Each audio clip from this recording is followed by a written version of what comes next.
Bonjour à tous, je suis toujours Dominique. Bonjour à tous et je suis toujours Claire. T'es sûr? Oui, Inette.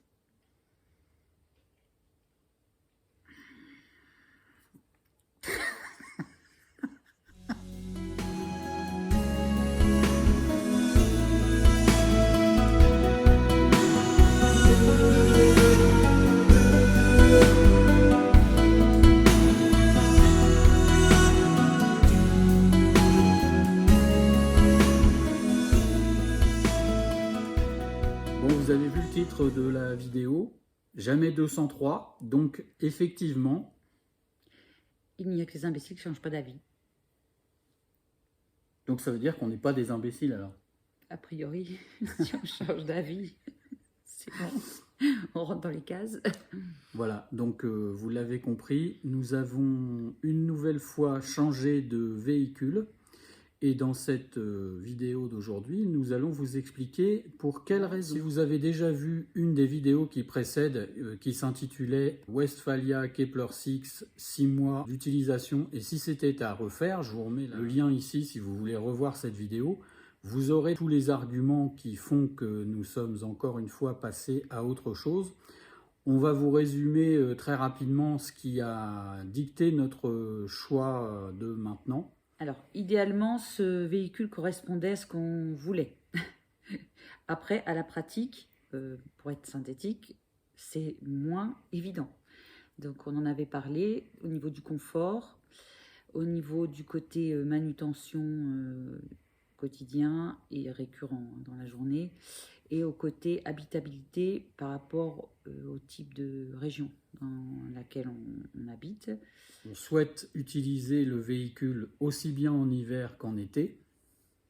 Et du coup, on s'est quand même rendu compte qu'avec le toit relevable, alors après, vous partagerez ou pas cet avis, hein, suivant l'utilisation que vous faites de votre véhicule, mais nous, on s'est quand même assez rapidement rendu compte que le toit relevable en hiver, lorsque les températures commencent un peu à baisser, ça devenait un petit peu difficile. Quand tu disais le confort, en fait, c'était surtout l'espace nuit qui nous pose problème, parce que il faut grimper à l'étage, et puis on n'a quand même pas 25 ans, et du coup, on l'avait dit dans l'autre vidéo aussi, si on avait eu 30 ans de moins, c'est sûr qu'on n'aurait pas vu les choses de la même façon.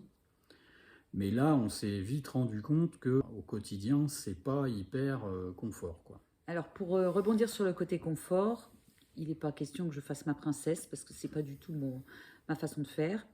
Je suis plutôt justement assez simple et puis je me contente de peu. Mais alors, pour expliquer que le côté confort a une importance, pas seulement par rapport à notre âge, il faut que je réexplique que j'ai eu un cancer assez avancé et avec des traitements qui ont donné des séquelles. Je suis encore en traitement. Et du coup, j'ai beaucoup de difficultés de mobilité qui ne se voient peut-être pas comme ça, mais et puis de fatigabilité. Donc, ce côté confort, je l'ai repris un peu en pleine, en pleine face dans les deux véhicules. Du coup, on s'est dit, cette fois, il faut vraiment trouver quelque chose qui corresponde à nos possibilités.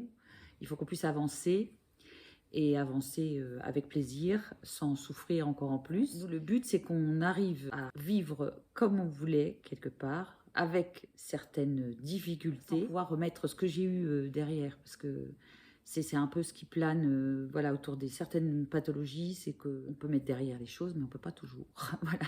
Et donc, on a envie de vivre à fond, mais du coup, il faut organiser les choses, ce qui n'était peut-être pas le cas il y a quelques années. Alors vous allez dire peut-être que ça, on aurait pu l'anticiper, et peut-être qu'on aurait pu se douter que le fait de monter à l'étage pour aller se coucher, dans les conditions où ça se pratique avec un van à toit relevable, ça allait forcément nous poser problème.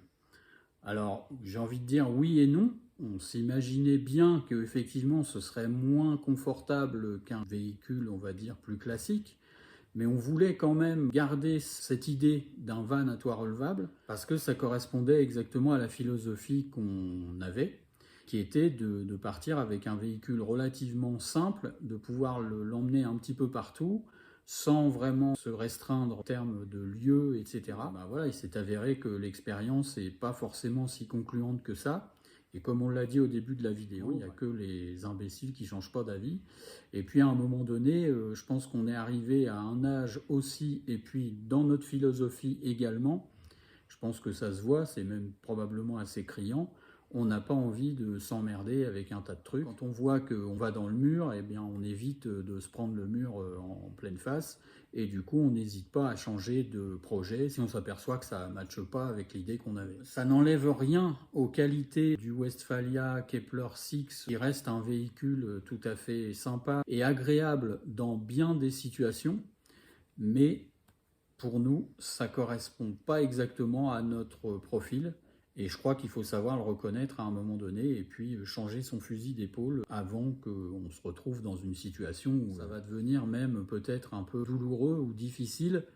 À chaque fois qu'on va voir le soleil qui se couche, de se dire qu'il va falloir qu'on grimpe là-dedans, qu'il va falloir qu'on bouge tout à l'intérieur pour pouvoir ne serait-ce que nous-mêmes bouger. Voilà, on a compris que c'était pas pour nous et puis on se tourne vers autre chose. Et ça ne veut pas dire pour autant qu'on renonce donc au voyage, aux déplacements, aux petites aventures sympas en pleine nature. Justement, c'était notre but et ça reste notre but. Et on a essayé de trouver un véhicule qui correspondait à nos possibilités du moment et à nos idées du moment également. Et puis j'ai envie de dire qu'il ne faut rien lâcher là quand on a des pathologies. C'est pas toujours facile.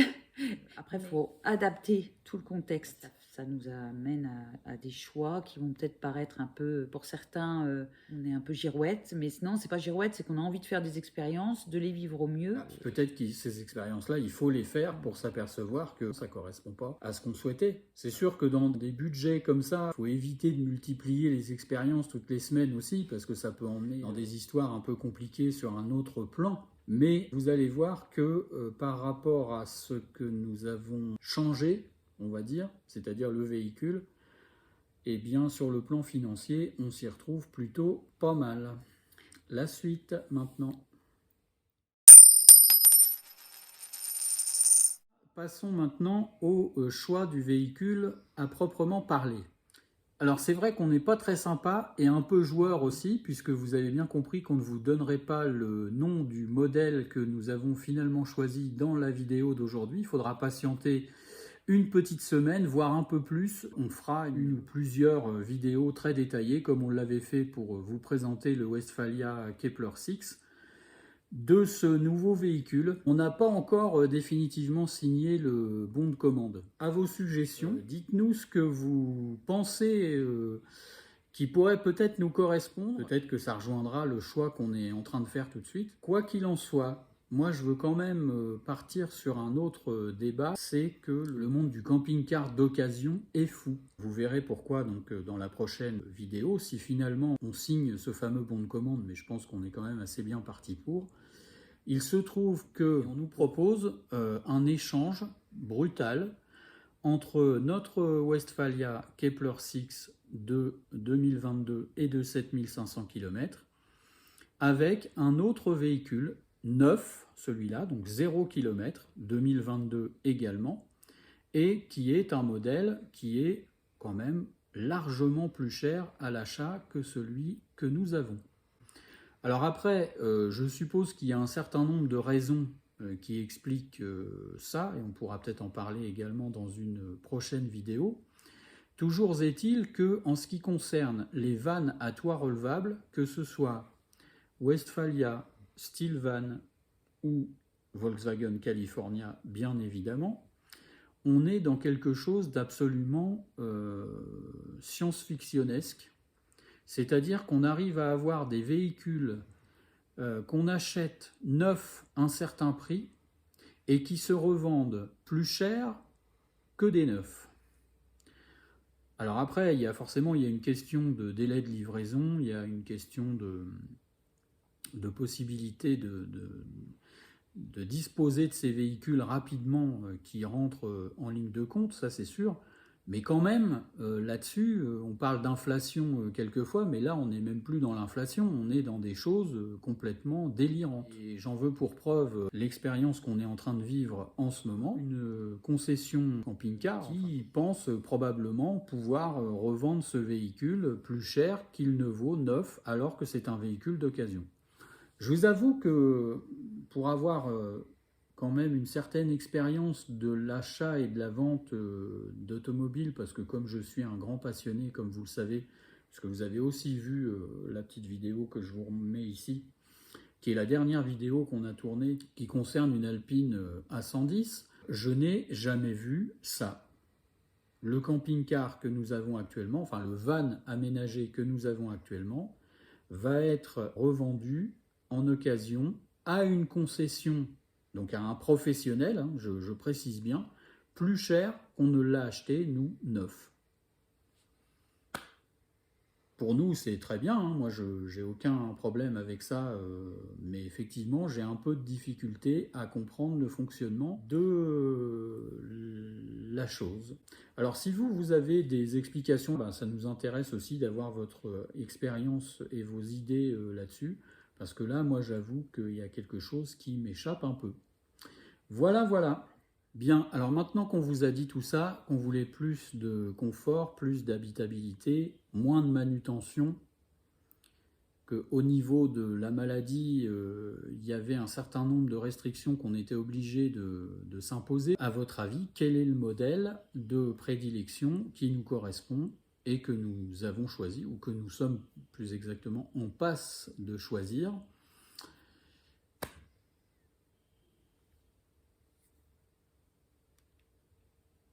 Un indice clair? Pas toit ouvrant. Pas toit relevable, plutôt. Ce sera le seul indice? Bah oui, parce que ça donne quand même... voilà, ça réduit un peu les choix quand même. D'accord. Alors, je vais donner quand même un autre indice également. Je vous rappelle, et ça par contre là-dessus, on n'a pas changé notre fusil d'épaule, que, comme je l'ai déjà dit, je suis un passionné d'automobile, j'aime conduire, donc il n'était pas question pour moi de mettre complètement tout ça à la poubelle, et vous imaginez bien que le véhicule que nous avons choisi correspond à ce que je viens de dire, d'un certain point de vue. Bon, alors on ne peut pas tout avoir, hein. On ne sera pas au volant d'une Alpine A110 avec un toit relevable, hein, comme l'a suggéré un de nos abonnés d'ailleurs, ce qui pourrait être effectivement une excellente idée. Mais pour faire la cuisine dans une A110, il faut quand même être un peu outillé, on va dire ça comme ça. Donc ça ne sera pas une Alpine A110, bien sûr. Bon, allez, j'en dis pas plus, hein, je ne sais pas si vous aimez les devinettes, hein, on verra bien. Alors, on va quand même avoir quelques regrets par rapport au véhicule.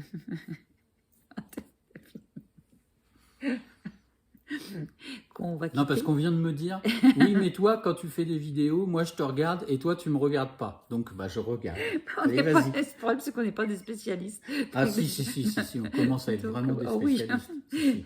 Donc, de l'impro peut-être. Bon, vas-y, continue, parce que je te regarde. Tu me perds-tu. Non, on va avoir des regrets, ça c'est sûr, parce qu'en fait, ça correspondait à notre... notre envie d'être jeune, de rester jeune, Ah oui, bah là, c'est sûr que de là, barouder, parce que c'est un peu ce qu'on faisait, barouder un peu à droite à gauche. Voilà. Et puis du coup, c'est vrai que là, on sent qu'on rentre bien dans la catégorie des seniors, avec leurs imperfections. Des vieux cons, plutôt. Non, pas des imperfections, mais bon, voilà, on perd des capacités quand même. Donc, voilà, nous, je parle de nous, hein, je parle pas de tout le monde. Des gens On aurait pu dire, je parle de moi. Oui, Enfin, aussi. de toi, je veux dire.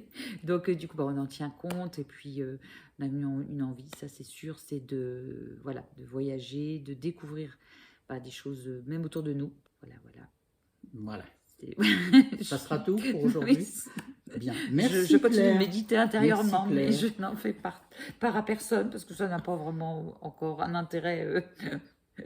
Donc, non. Non, d'accord. Donc tu n'en feras part à personne. Non, mais voilà, ça y est, on avance encore une fois vers autre chose. Pour reculer peut-être 2-3 pas et puis, la semaine prochaine. Bon, on est assez content en fait d'avoir mais finalement, c'est ça qui vous plaît? Cette possibilité-là. Je parle aux gens. Ah, pardon. Le fait qu'on avance et qu'on recule et qu'on change d'idée toutes les 3 semaines, c'est pas mal. Oui, c'est un peu... Après, ben voilà, c'est la vie. on en profite pleinement avec nos choix, nos incohérences aussi peut-être. Peut-être que ça va vous paraître des incohérences, mais voilà, nous, on est un peu accrochés à cette liberté qu'on peut encore avoir, un peu, de changer de vie, changer d'avis. Voilà.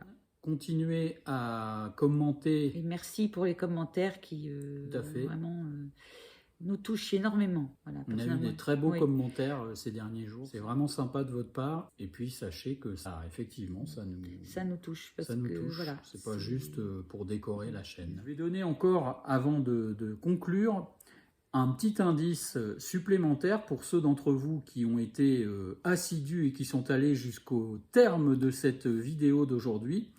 C'est un véhicule assez rare, on en voit très peu sur les routes. Voilà, nous vous laissons là-dessus. Encore une fois, salut à tous. Profitez de chaque moment, de chaque instant et à bientôt. Sur Au gré du van. Surtout, n'oubliez pas de jouer aux devinettes. À plus. Au revoir.